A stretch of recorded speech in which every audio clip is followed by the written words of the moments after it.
ఇలా జీవన్గా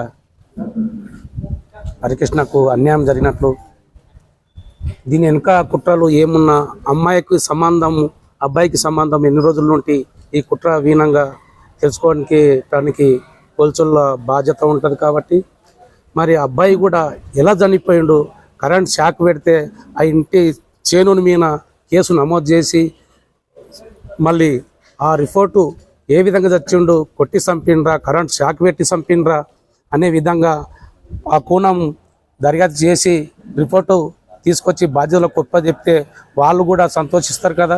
మళ్ళీ ఇన్ని రోజులు 40 రోజులు అయినా కూడా వాళ్లకు న్యాయం జరగనట్లు చేస్తున్నారు.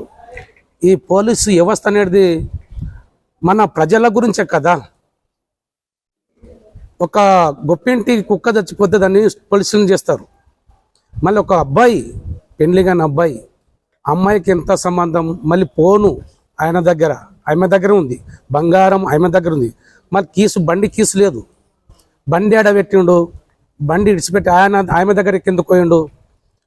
మరి లేకపోతే ఆమెను ఎవరితోటైనా హత్య చేపించిందా? ఈ బయటికి రావాలని అందరూ కుల సంఘ బాధ్యతతోటి నేను నిరాశిస్తున్నాను.